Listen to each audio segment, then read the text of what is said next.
श्री राम जन्मभूमि तीर्थ क्षेत्र न्यास ने दान चोरी के मामले में चंपत राय और अनिल मिश्रा के इस्तीफे की पुष्टि कर दी है।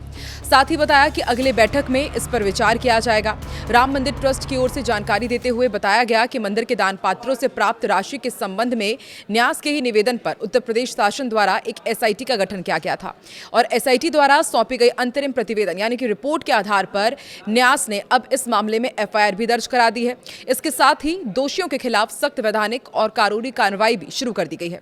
इस कड़े कदम से स्पष्ट है कि न्यास के भीतर वित्तीय पारदर्शिता को लेकर बड़ा संकट गहराया हुआ था, जिसे लेकर खुद ट्रस्ट अब सख्त रुख अपना रहा है। इसी बीच सबसे बड़ी खबर यही है कि चंपत राय और इसके ही साथ अनिल मिश्रा ने इस्तीफा दे दिया है और इसकी पुष्टि भी हो गई है और माना जा रहा है कि 11 जुलाई को जो बड़ी बैठक होगी उसके बाद अब ट्रस्ट का नया महासचिव कौन होगा ये तय कर लिया जाएगा। नमस्कार, मैं हूं आकांक्षा और आप देख रहे हैं न्यूज़ 18 का डिजिटल प्लेटफॉर्म। श्री राम जन्मभूमि अयोध्या में चल रहे चंदा चोरी मामले को लेकर एसआईटी लगातार खुलासे कर रही है।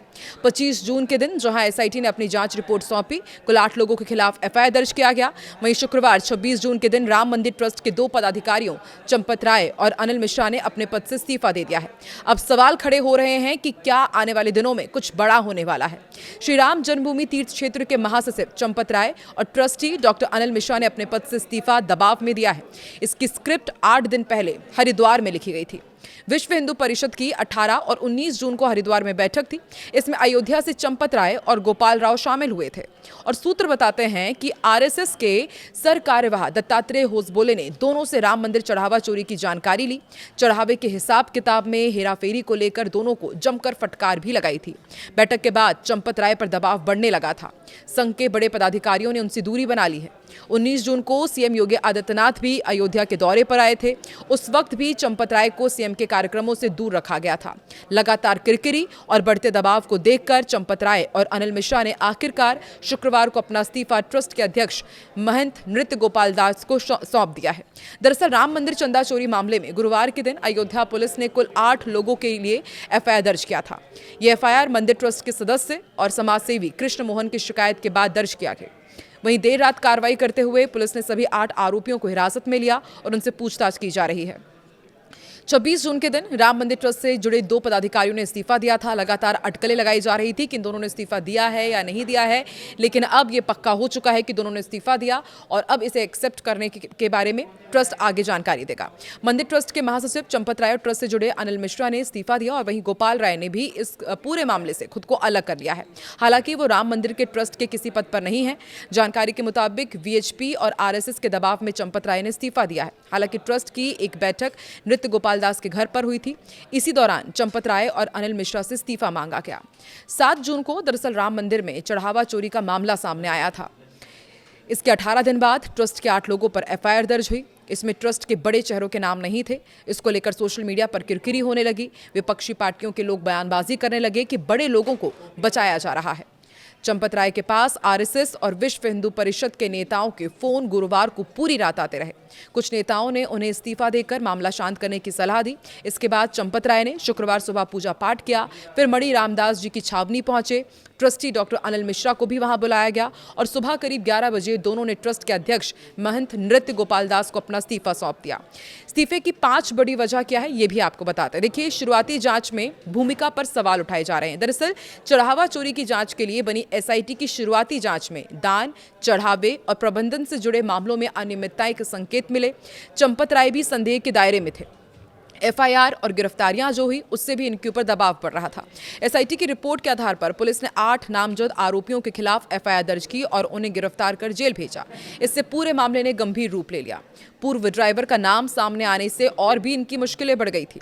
एफआईआर में चंपत राय के पूर्व ड्राइवर रामशंकर यादव उर्फ टिन्नू और उसके भतीजे मनीष का नाम भी शामिल है। आरोप है कि टिन्नू ने मंदिर से जुड़े कई लोगों के साथ मिलकर चढ़ावे में हेराफेरी की, जिससे मामला और संवेदनशील हो गया। चौथी बड़ी वजह माना जा रहा है कि जांच पर सवाल ना उठे, इसलिए इस्तीफा मांगा गया है। ट्रस्ट का मानना था कि अगर सीनियर पदाधिकारी अपने पद पर बने रहते हैं तो जांच की निष्पक्षता पर सवाल उठ सकते हैं। इसी कारण उन्होंने जांच एजेंसियों को स्वतंत्र रूप से काम करने का मौका देने के लिए पद छोड़ दिया है। 5वीं वजह मानी जा रही है, राम मंदिर ट्रस्ट की साख बचाने की भी कोशिश की गई है। इस इस्तीफे के साथ राम मंदिर करोड़ों श्रद्धालुओं की आस्था का केंद्र है। ट्रस्ट नहीं चाहता था कि जांच के दौरान संस्था की विश्वसनीयता पर सवाल उठे, इसलिए पद छोड़ना उचित समझा गया।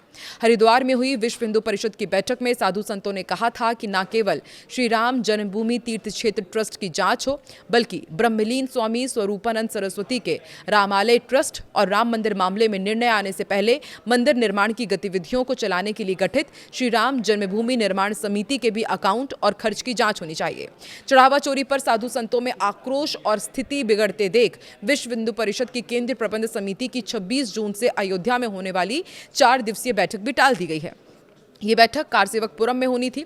इसमें 44 प्रांतों के सभी सदस्यों को शामिल होना था। इस मामले में कई अन्य लोगों के नाम भी सामने आने की संभावना है। इसके साथ ही एफआईआर में नामजद 8 आरोपियों से पूछताछ के बाद पुलिस सच का खुलासा कर सकती है। राम मंदिर ट्रस्ट के पदाधिकारी और अन्य अफसर प्रेस कॉन्फ्रेंस कर मीडिया को दूसरी जानकारी भी दे सकते हैं। यदि ये प्रेस कॉन्फ्रेंस होती है तो कई अन्य खुलासे भी हो सकते हैं। यदि लीक हुई एसआईटी रिपोर्ट पर कोई आधिकारिक सहमति या खंडन नहीं होता है तो आने वाले दिनों में माना जा रहा है कि बड़ा घटनाक्रम देखने को मिलेगा। अयोध्या के राम मंदिर में कथित चढ़ावा चोरी का मामला सामने आने के बाद बड़े बदलाव भी देखने को मिल सकते हैं। सूत्रों के मुताबिक अयोध्या में भी तिरुपति बालाजी की तर्ज पर सीईओ की नियुक्ति हो सकती है। इसके लिए राम मंदिर निर्माण समिति के अध्यक्ष नृपेंद्र मिश्रा का नाम सबसे आगे चल रहा है। गौरतलब है कि चढ़ावा चोरी का मामला सामने आने के बाद से राम मंदिर ट्रस्ट के सदस्य विवादों में हैं। एसआईटी की जांच के बाद इस मामले में पहली एफआईआर दर्ज हुई, 8 लोगों की गिरफ्तारी हुई। इतना ही नहीं, कई आरोपियों के पास से करीब 70 लाख रुपए की रिकवरी भी हुई है।